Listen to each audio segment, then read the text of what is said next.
Okay, let's start with the next talk from Martin Alfke about ChatOps, collaborative communication, or in other words, you cannot not communicate. Here you go. Correct number of knots inside, yes. Okay, so I'm very sorry. I'm the one that keeps you from having the beer. So I try to keep the talk short, and that we might start a little bit earlier prior the other group from the other room enters and hands down for the bar. So yeah, I'm going to talk about collaborative communication. Quite a word that sometimes I often misspell. More often than sometimes. So many people who know about me might wonder, okay, it's Martin on stage, again on stage, yes, and he's doing a puppet talk. No, this is not a puppet talk. I decided to at least have one conference per year where I will not talk about puppet, and this is the one conference I'm doing so. So basically I want to talk about collaborative communication. So how can we work and communicate together? And the first thing is, what is this communication all about? So collaborative communication. And the basic concept means that we had tools already. How many tools had we had today? So Chris had 7, I suppose. There was something like Vagrant and Docker, and we heard about Rocket. I always have to mix that up with RKT not being rootkit, but being Rocket. That's horrible. We had something like Grafana. We had something like Git and Git submodules, or use R10K. We had Terraform now. And we have multiverse of different applications which we as system engineers, infrastructure engineers, system operators have to deal with. And the problem is now that we have to somehow align the communication we do with the tools. And this, for the first thing, brings us into what is communication at all. I long had a problem finding, okay, what is the best description in finding communication? And I decided to go with the philosophical concept of what is communication. Like I mentioned, the most well-known term which covers communication is from Paul Václavic back in 1967, I suppose it was, where he said you cannot not communicate. So yeah, this is true when it comes to people interacting. So you can sit there saying nothing, but this is still a form of communicating with someone, even though saying nothing. Originally, it was only the first half of the half sentence, so it's a quarter sentence only. It even continues to saying, okay, but you can not communicate accurately.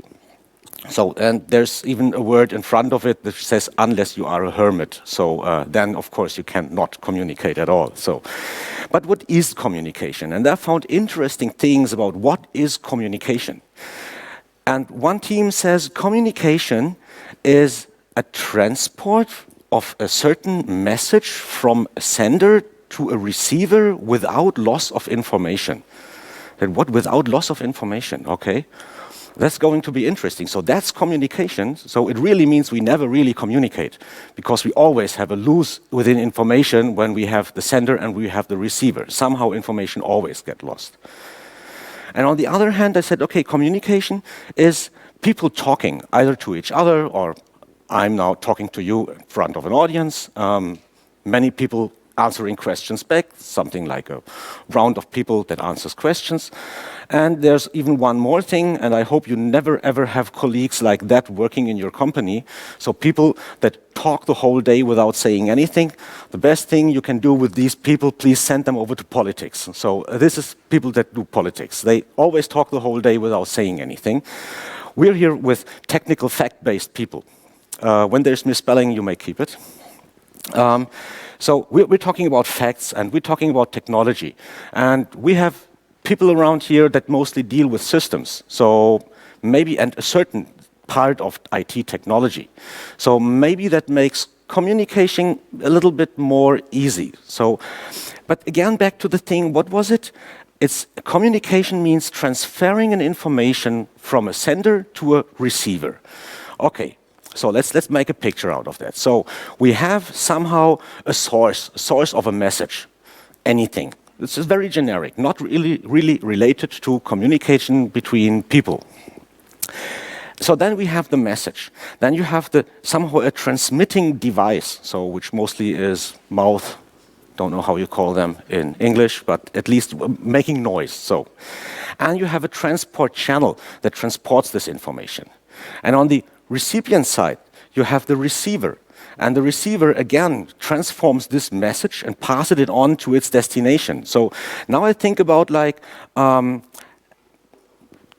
it doesn't mean to somehow being ugly with anybody. Let's say we have someone from Chinese. He studied biology. He's dealing with growing rice under different conditions, and he's working for 30 years. And he made a PhD, and he's now professor at the university. So he has a certain message he wants to send out. And on the other hand, you have a little girl somewhere in Southern America, never went to school, only taking care on, well, a little bit of rice over there, a little bit of animals over there. And now this guy wants to talk to the little girl and tell her, okay, how to do that. And the best thing you can imagine, both standing in Chicago where they have these huge bridges with highways. So, what is the problem with it? You have different levels of education. You have different languages. So even that is already a problem. And in between, you have that transport mechanism, the channel. And the channel already disturbs the information. So how can you do communication? So this is really a weird example, I know.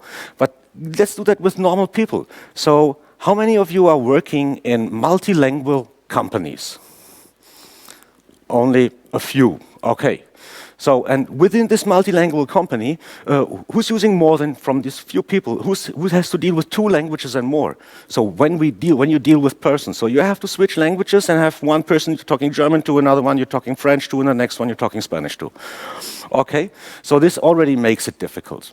That is the reason why most companies here in Germany say, okay, we have to somehow align it. And some companies say we need German-speaking people only because this is the language we understand. Other companies here in Germany say, no, we don't get enough people only German-speaking. Let's switch to another language. So it's mostly, what is it I'm talking at the moment? I suppose it should be English. I hope everybody understands me. So again, communication. So you have the problem that when you follow this concept, this description, the philosophical, theoretical description, sending a message from a sender to a receiver without loss of information. Almost impossible. Okay, what did our ancestors ages ago do when they said, we want to communicate with each other? Yeah, the first thing they found out in some caves was they were drawing pictures. Someone invented the alphabet, and so they were able of forming words. They carved it into stones, carrying around stones. Luckily, we don't have stones anymore. I would not like to have been thrown with stones with Jira tickets on it. It would not be really a pleasure working so. Luckily, we had, I suppose it was the Chinese inventing the paper, so at least it doesn't hurt so being thrown paper on someone. So you had the invention of paper that makes. But all this information is not parallel, it's not synchronous, it's asynchronous. One is writing something, then you have written the letter, or carved it into the stone, then you have to carry the thing, where the message is on it, to someone who wants to receive the message. So it's not possible having a real-time communication, so with ancient times communication methods. So we're not within ancient times now, we're within modern times by now. So what is it that is modern times? Well, yeah, modern times and telephone, this is already something where we can discuss whether this is still modern times, but let's say, yes, it's okay. We have phone conversation, we have SMS, we have email. So again, most of these are also email, especially is an asynchronous transport. So yes, you write something to a mailing list and someone will read the mail and sometime someone will read the mail and will answer on that email.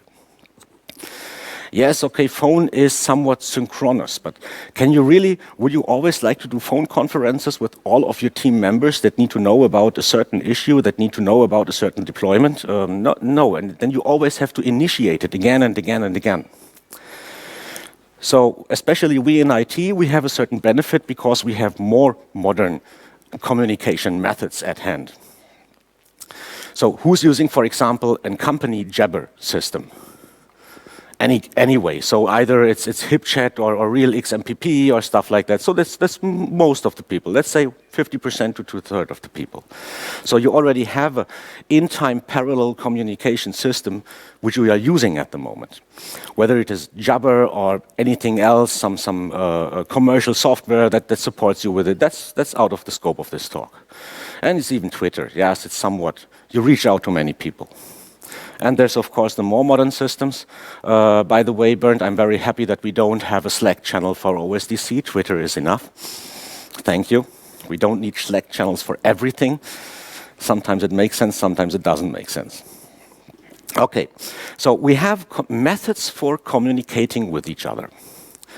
Okay, what was this talk about? Collaborative communication. Okay, we got the communication part. But what's with this collaboration? What is meant by collaboration? People sitting together, working together, just being in one company, is that already collaboration? Or should they really share a lot of other information? So from my perspective is, why do we collaborate? We say, okay, we have certain tasks to do, and it's such a huge amount of tasks, and as usual, it's almost no time to do it, so we have to split work between multiple people. We want to collaborate because we want to share our knowledge. You're as a senior person, you're getting a new hire. So what is it that you're doing? You will not tell him, sit down at the computer and try to find out everything by yourself. This would take ages. Of course, you will go and coach him, support him, train him on certain stuff, so you already collaborate with him. You will support him by doing work together, for example, pair programming. You will do, the nice thing I once heard is a dojo, a code dojo. Whoever has heard of a code dojo? Oh, only a couple, but mostly, I suppose, developers, huh? Yeah. So when you can even do that with ops people. It's very easy. Just put together the ops group. Let's say it's 4 or 5 people.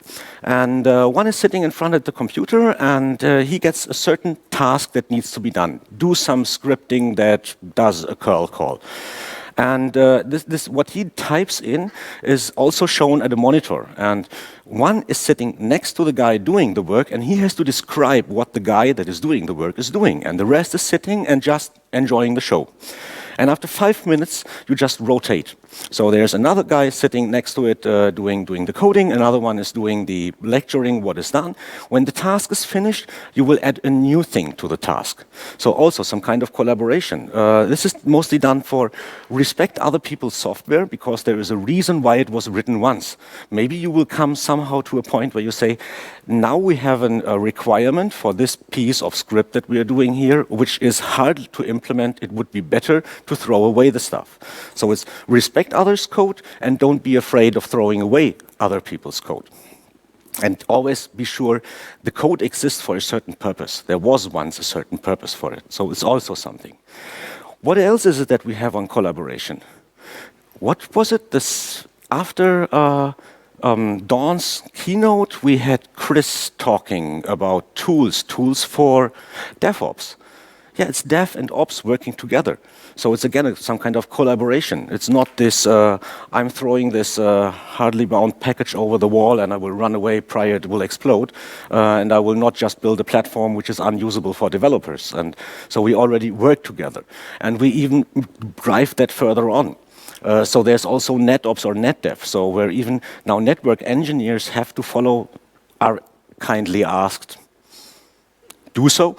Kindly asked with a hard do so to also adopt this is the culture behind it. So automate the stuff, share your ideas, share your problems that you're seeing. I'm still missing one point with all this things with you have in company. There is no BizOps or BizDev at the moment. So why not also have the business following the same pattern with the same culture, with the same tool chain? Let's have a look. So okay, this is the collaboration. It means people working together on certain parts which are of very high importance for the business. And we have to support the business because the business wants to earn money, and from that money we get our monthly money, hopefully. So, when it comes to communication in IT, what is it that we communicate? It's not only communicating with people. It's also communicating with, well, technology, with systems. Systems want to tell us something. A monitoring system wants to scream at us and saying, the hard disk is full, I can't store anything. Another system wants to tell us, I can't reach the database, please fix this. So they also want to communicate with us. So you have build chains where you say, hey, build chain, please do a build run. So this is a communication from an engineer, a person, over to an engine. Let's keep it that way. You have other different tools. You have Jira tickets and multiple things where you say you have, and besides that, you're communicating with your colleagues via email, via Jabber, or systems communicate to you via email, via Jabber. So most of the tools where we offer systems the possibility talking to us are web-based tools. Yeah, okay. Yeah, we know that. We have the browser open. Who has more than 10 tabs on the browser open? Yeah, Why?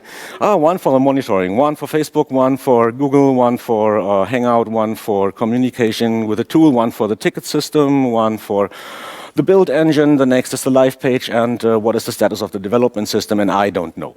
So multiple tabs open. Or when you don't have multiple tabs and you have a huge office and you have a friendly boss offering you some money, you will build huge screen walls. Yeah, of course, it would be nice going to the boss and saying, hey, boss, you know, the wall screen we have over there in the office, I'm mostly doing work from at home. Please, order it. I want it. Yeah, you only want to play some online game.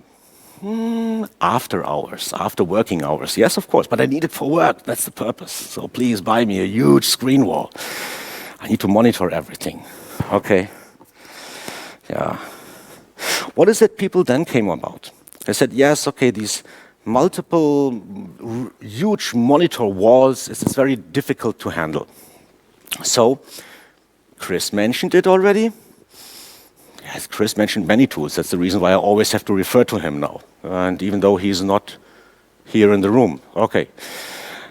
You're dashing. You're building dashboards, and maybe you even build rotating dashboards that show you on one time, okay, this is how the application behaves, this is data for the business, this is data from the monitoring, this is some online data for anything else, like having security scans on a regular basis.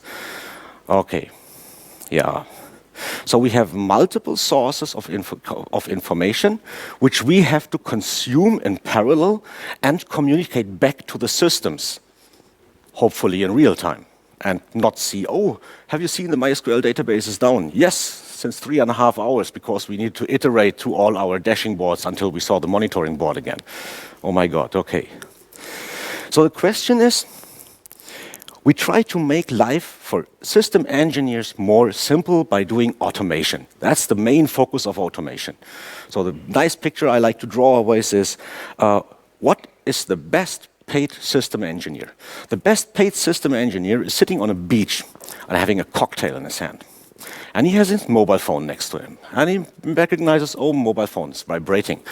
There's a couple of systems down in the Western data center. Take a nip from the cocktail, looking again on the mobile phone, saying, my automation repaired it. So this is someone who fully has control over his platform, his stack of applications. So this should be a highly paid system engineer, even though he's only sitting on a beach and drinking cocktails. So yeah, but he has done the work beforehand, automating everything. So now we want to think, okay, we have different tools we have to use. So again, we do more effort in managing stuff because this is done there, this is done there. We have to move the information from that piece over to that piece. We have an issue on the system, so we have to write a ticket for that. Afterwards, we communicate with the colleagues. Then we have to do a root cause analysis and send this to management. And afterwards, for our new upcoming colleagues, we put the same information also into the wiki. We've done the same information 5 times. So we had to work on that information 5 times. And that's not what we want to do. It doesn't make life easier having multiple systems. How you want to ensure that everybody knows the same, what is done at the moment. So the best thing you can do in the first place is check that every tool that you're using has an API. You want to access the system via an API. You don't want to do remote SSH command calls. No. You want to have an API. You want to have an API for Jira, for Jenkins, for Isinga. Puppet has an API. These are all systems that already have APIs. What else are these APIs used for? Automation. Why is Cisco now offering the possibility of managing Cisco network devices with Puppet, Chef, SaltStack, Ansible? They have did a major change underneath in their operating system and saying this operating system now has an API. It is a defined state where you can put in configuration requests and you can read existing configuration from. And this is also the thing we need for collaborative communication. We need to combine the tools. And combining the tools is only, well, of course you can run remote SSH command calls, but I say I prefer having an API. This is a definite interface to a certain system. APIs allow you to have authentication and authorization. Who is allowed to run a certain command on a certain timescale, for example?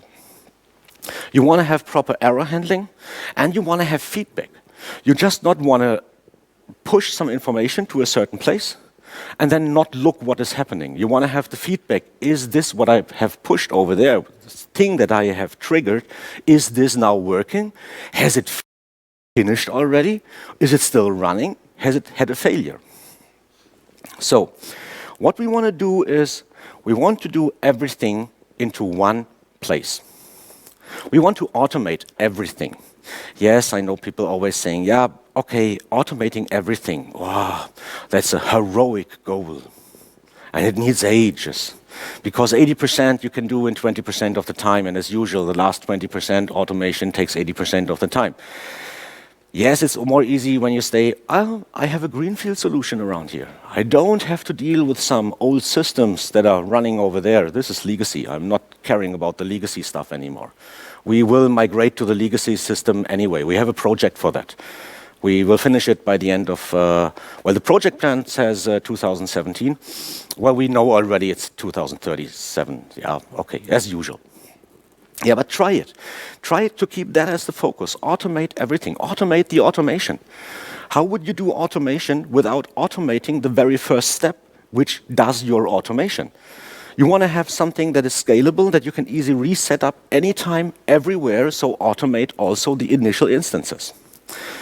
When you do automation and when you want to deal with systems and allow systems doing specific tasks, nice quote from James, protect yourself from yourself and make your code super secure. So, okay, how do I best protect me from doing wrong with the tools that I'm coding for doing my automation? I follow the GNU approach. I say, there's one specific tool for one specific solution. If I need another solution, I'm building, which is unrelated to the first solution, I'm building a second tool. I'm not adding more and more complexity and error handling into the first tool. The first tool is nice. It's working. It shows files in a directory, ls. It doesn't show the content of the files. That is something that, well, less or more is doing. So I'm following the same concept. So, and now we're going to put everything together. We want to collaborate, we want to communicate, we want to automate everything. We have code snippets that do certain things with us. So we put them together and, yeah, have some kind of a human-machine interface. Well, a chat system, whatever chat system you choose. Either most of you raise the hand, you already have one. Reuse that one. And then you say, okay, this is no longer the GNU term because it's one system that does everything for me. There's one system where I can request information from monitoring systems, or even I can do it that way that the monitoring reports in case that an issue shows up. It's a system where I can say I acknowledge a certain error that shows up. I'm already preparing a downtime.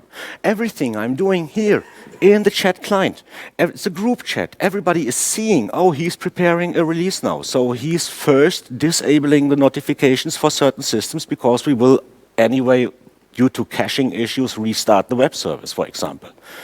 So everybody sees immediately what is happening.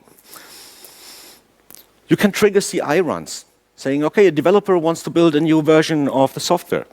Yeah, and even ops sees, oh, the developer, have you seen that? It's Friday. We are preparing for having the late hour beer at 2 o'clock in the afternoon. And the developers are building a new version of their application. Okay, oh, that's interesting. Yeah, but you know, we have some role-based access control. They can build the application, but they can't roll out on Friday after 2 o'clock because we have beer sessions. Oh, it's nice. Okay, we have control over it. Giving you an example. Think about a couple of people. You have John. John is your first level support, your system operator, the one that takes care on the monitoring, that is taking on calls from some people, stuff is not working, for example. And we have Ben. Ben is third level support engineer, he's infrastructure engineer, and he's busy on developing a new, complete new setup, automated setup of your infrastructure. And then we have a transcript from that chat. And we're having John. John reporting in, hey, have you seen, or do you see the spike and load on backend systems? Ben replies, wait, I have a look, haven't seen it yet. But okay, yeah, looks really weird, don't know what that is about. Okay, a couple of minutes later, so Ben is now analyzing what is going wrong. John heard by having a coffee from the BI guy, oh, it takes so long rendering the graphs for last year. It's really annoying that it takes so long. And he says, oh, now I know what the problem is. BI is running a data analysis during peak hours. Okay, yeah. Hunting back to his desk, writing in, hey, Ben, forget it. Forget it. It was Bob, he's generating a report. Ben? And somehow Ben reports back in and says, yes, okay, I didn't find anything. I just restarted the servers. Okay, now we have issues with customers losing their sessions and everybody has to re-log in again. Oh, there was no need in restarting the server. Everybody would have known in advance that BI is generating a report. So this is not communicating and doing work. And doing too much work which is required. Now let's think about a new way how we can do this stuff. We again have that group chat. We have one more person attending. It's, let's see, that's the proper word. It's Bob. So now we offer Bob access to our system. And Bob says, hey, dear bot, whatever you are, generate a report for the year 2013 to 2015. We want to sell the company and we need to show the growth of user rate. So the bot says, I'm generating the report, I'm fine. A couple of seconds later, the bot gets a notification from the monitoring saying, oh, we are having trouble on the backend system, they're having high load. Okay, and John just sees, okay, Bob generated a report. He immediately understands what is it that is happening there. And he can just tell him, hey, Bob, please don't do that during high peak load hours. Do that in the afternoon or early in the morning, but not at 12 o'clock when everybody is hunting on our platform. Yeah, so John, of course, knows what is happening. He saw what is the reason for the high load. He even tells via the bot, the monitoring system, hey, I am acknowledging that change. It's fine. It's done by BI. Hopefully it will vanish. And you have the bot first reporting in, okay, I made an act on that error that showed up. Then you have the bot saying, hey, Bob, I have generated your report. This is the download URL. Have fun with it. And then you have Isinga again reporting back in saying, hey, the issue with the high load has been solved. Bob and John talking. Where's Ben? Ben isn't involved. Nobody needed to ask Ben. Ben could still concentrate on his work in developing the new automated infrastructure platform. So there was no need disturbing your colleague in the middle of the night. You have the, who's doing on-call? Who's doing on-call? I don't do on-call anymore. So it's only a couple of people. And what is the most annoying thing? Not being on call and being called by the colleague who is on call. So, yeah, but why is that colleague on call if he calls me? Yeah, because he doesn't understand that piece of the platform and you're the specialist for it. So you are the one that gets asked, so I don't know what to do. Database is gone. You're the one responsible for the database. Can you please have a look? I have no idea about databases. So in this case, the people that are reading that are triggering work, and the people that need to be informed about that something is done, they all work within the same tool, and everybody sees what is happening on the system. So then we come to the problem, okay, what is it that where we can replace this bot thingy with? And when you look around, you will immediately find a couple of tools. First, there was GitHub with Hubot. Hubot is written in Node.js. The Hubot helpers are written in CoffeeScript. Then you will find, okay, people who are not familiar with CoffeeScript and JavaScript, they said, Node.js, they said, okay, let's do that in Ruby. So they developed Lita. I suppose it's done by Spotify. And as usual, we have the same pattern in the configuration management. The Python guys showed up. We also want to have a bot, so they made R.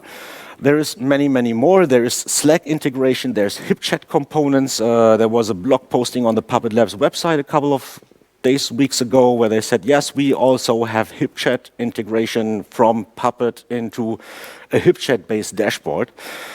Yes, of course, you can do everything with it. So this communication helper is now my ChatOps tool. This is the tool that I will use. This is the tool that offers me backends, collaboration endpoints, and helpers. This is the script that trigger the real work that needs to be done on a system, hopefully by only calling a remote API with authentication and authorization. Key-based, for example, would be nice. SSL keys, client certificate-based authentication. That would be really cool. And having a limited set available of what is possible. But this is something you can block in your helper script. What is it? Within Isinga 2, you can add nodes, you can add services, you can remove nodes, you can remove services. Maybe this is not something you want to do via a bot. This is something you will do via your, what was it? Isinga Director is one solution, configuration management is another solution, but you don't want to do that via a bot. But via a bot, you might want to acknowledge a problem. And you want to see how is the platform looking, how is a specific system, is everything monitored on the system? So since I'm not familiar with Node.js, there's the word Java inside. I don't deal well with Java. And since Python doesn't deal well with me, I decided to go with Lita, so it's written in Ruby. Yes, I have to confess I have a Puppet background, so it's Ruby at all. And hopefully I have prepared a demo. We'll see whether it is working. So first I need to switch over to mirroring the displays. I also want to see something. So this is the Isinga 2 system. This is a Lita system. Seems to be running. Okay. I'm not interested. This is SSH session.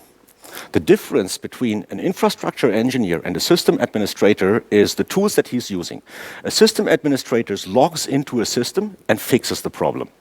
An infrastructure engineer fixes the automation. So it's just for showing something later on. So let's open up a chat client. Oh, we already have a history. So bad, so bad. It would be better if you would not see this, but okay. So here I have Lita as a bot. I'm starting, hey Lita, help me. So this will first give you a list of available commands of Lita. What do I see? Jenkins. Wow, what's that? Lita, Jenkins, list. I see there is one job inside. Last build was a success. Okay. Lita, Jenkins, build job 1.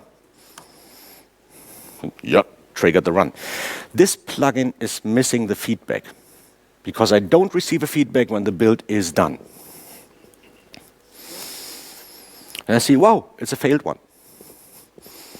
Okay, to be honest, that's not really a good, nice thing I'm doing around here. Let's see, where do I find it? By configure, I suppose.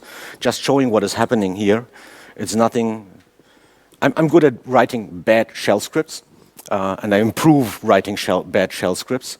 So this is just doing a random, delivering random 0 or random 1, nothing else. So it's just purely random. When the job is triggered, you see a little bit of history. When the job was triggered, this was never done with the, where is it? Jenkins. Never done with this button. It was all done with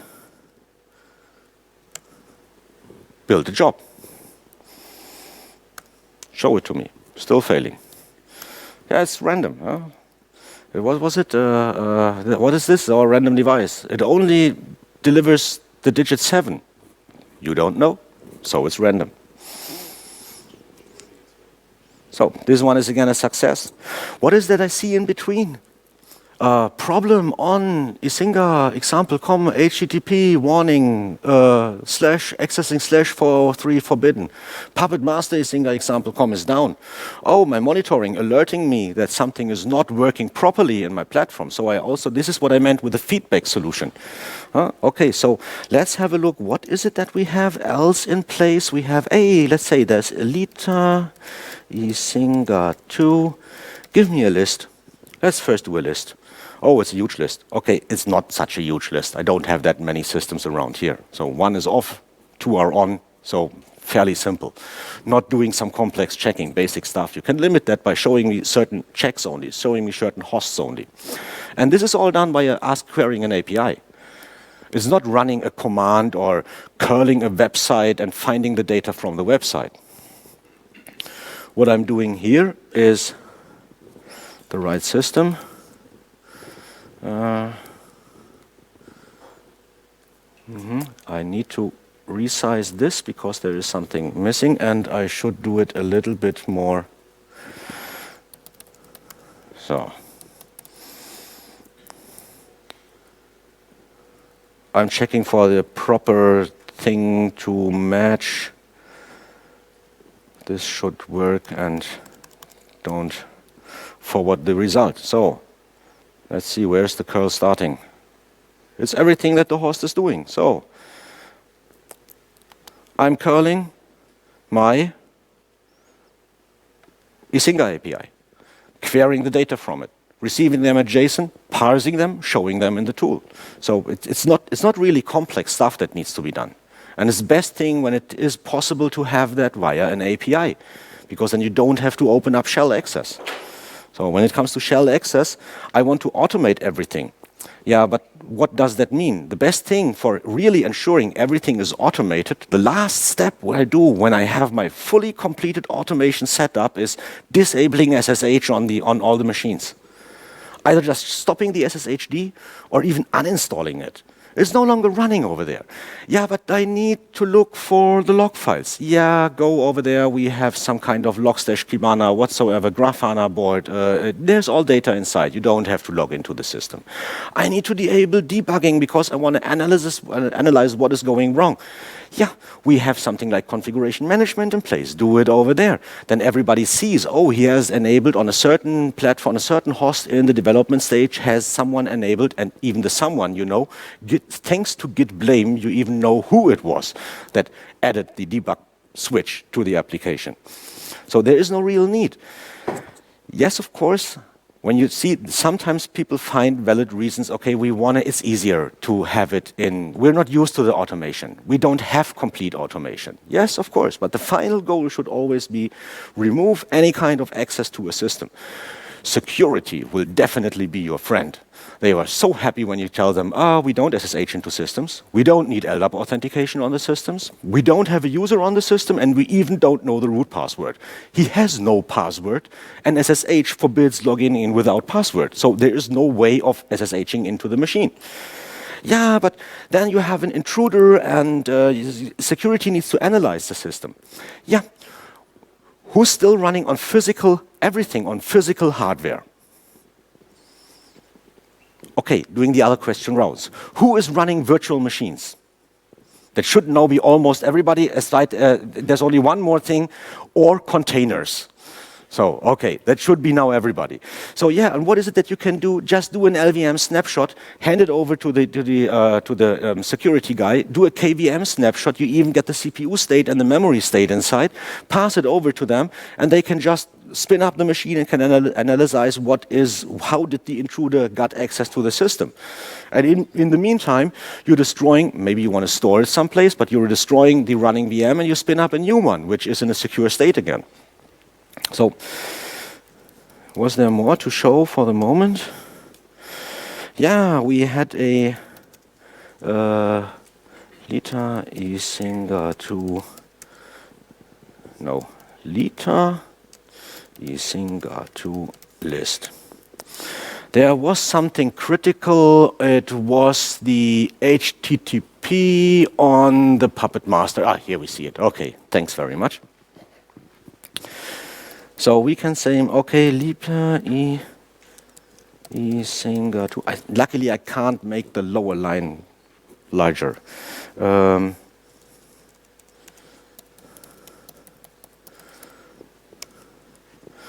Okay. Lita Isinger 2. Egg. Host is Puppet Master Isinger example42.com. Service is, in this case, what is it? HTTP, I suppose, showed up somewhere. Yes, HTTP. And I'm even giving a message to it saying it's a demo system. And acknowledging, successfully acknowledged problem, and then he writes a new line, Isinger acknowledged. Yeah, okay, this is a fake service that is running underneath, and it's, wait. This is, here we have it. Here we have it, the Isinger Web 2 dashboard. So we should see an acknowledged HTTP on the Puppet Master. Where do I see it? This is critical.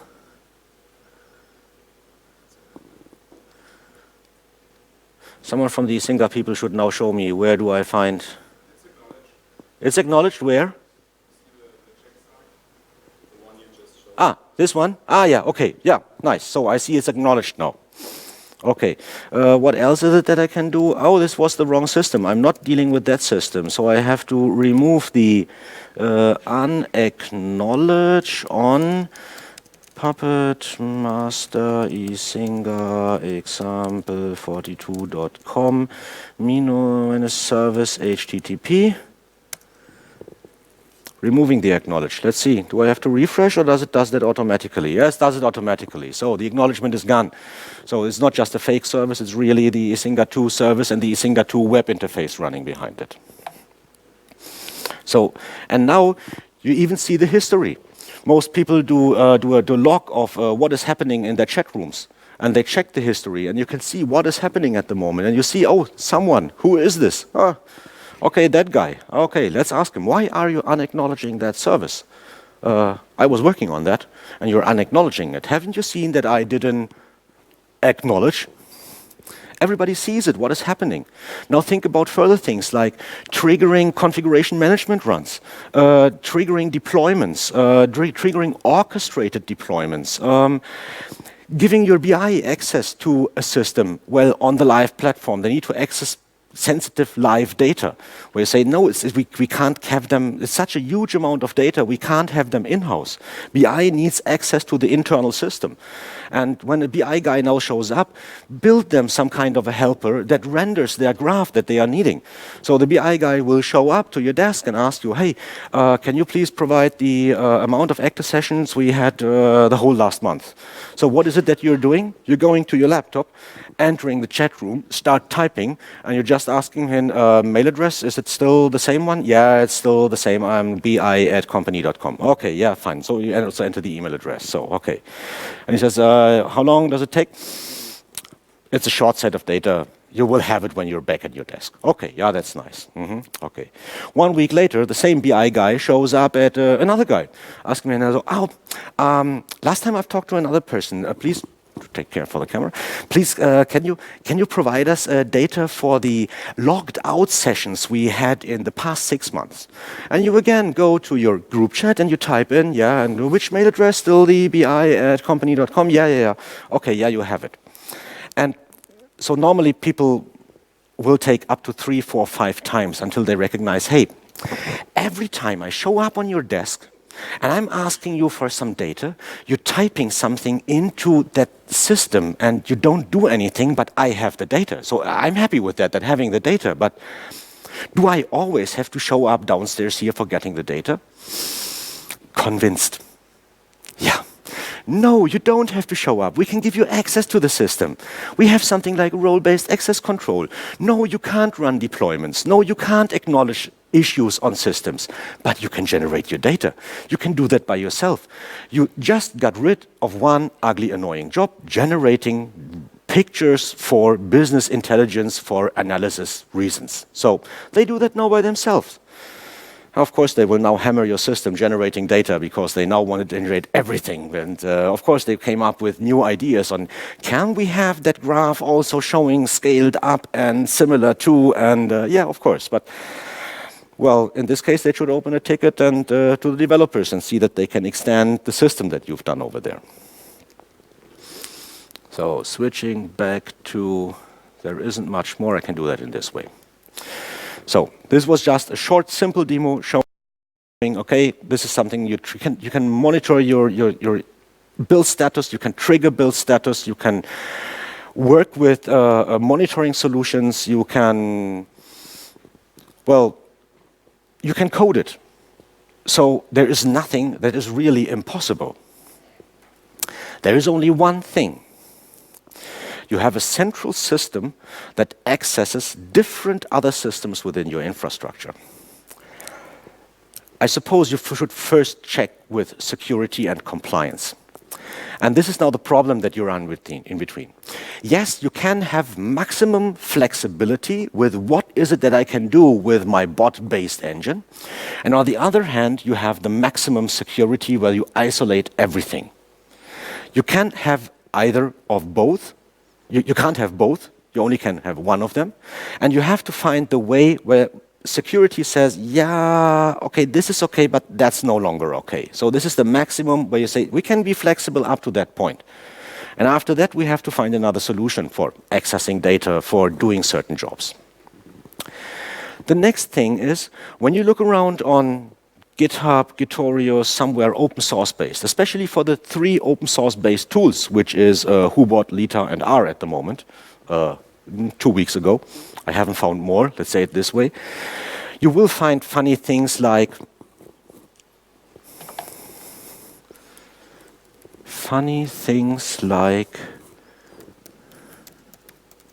I built, especially for that one in, Lita applause. That will just open up a link to a guy clapping hands. Okay, yeah. You will find stuff like Lita weather, and you provide a 3-letter airport, for example, symbol, and it will show you, it will ask Google for the weather around at that location. So there's lots of demo code available. But when you try to find something where you say, this is really useful for my platform, you won't find many things around. So I found, for example, a plugin for Isinga 1, but I haven't found a plugin for Isinga 2. So I took Isinga 1, see how is they doing there? Oh, they're querying the HTTP API of the old web interface, of the old Nagios-based web interface. Do I have to mention trademark somewhere? Trademark, okay. And so I decided, okay, I won't go that way, that approach. Let's just go and query the API. The Jenkins thing is there, but you don't get the feedback on when is the job ready. This is missing inside. You will find nothing which triggers an mcollective, Puppet Orchestrator, Ansible, SaltStack whatsoever run. You have to do it by yourself. I suppose that most people that do the stuff do it somehow internally in their company, and they somehow have private data inside, so they can't make it somehow public. So a nice story when it comes to flexibility between security and flexibility is a story again from James, where he mentioned, when he worked at GitHub, they had a DDoS attack, and their on-call networking guy was in a taxi on the way to the airplane, attending some conference, and he heard his mobile phone saying, "Oh, DDoS attack." Okay, and they were prepared for that because they are used to DDoS attacks. It's something that happens regular on their platform, and he just talked to the bot and said, "Please activate anti-DDoS prevention in data center 1." And next to it is a script that first routes all traffic to a secondary data center, then does the anti-DDoS prevention, and then routes the traffic again back. And he just took him a couple of seconds for doing so. But this is something you need to talk with your compliance and security team. Can we do that from a centralized system doing such really intrusive actions on a platform? That is the reason why, again, James said, you have to code super secure. You have to restrict access to certain people to certain times of the day only. You have to do some preventions that everybody can do everything with your platform. And you need to code most of the stuff by yourself. This pattern of role-based access control, it's built into Hubot, Lita, and R. It's already there. It's just a small plugin. And what I've seen so far is you can even connect it to an LDAP or Active Directory. So make use of that platform. Most information is on the tools, the 3 tools that I've mentioned here. There are other tools around. There are commercial companies like VictorOps or Stackstorm. They also say we do cloud-based orchestrated application management, delivery, whatsoever, and everything is done via a chat box.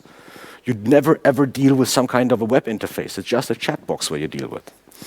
You will find talks on ChatOps. There are many talks around. Some of them are from GitHub. Yes, they were the very, they had long time, they had James being the ChatOps evangelist for that company, and he brought that on to other companies. Spotify gave talks on that. Other people gave talks on that. VictorOps gave talks on that.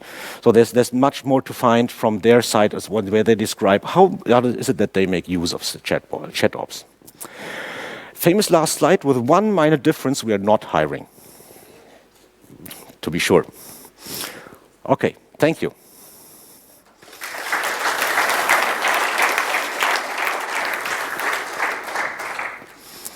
So do we have any questions here? No security guy around. One.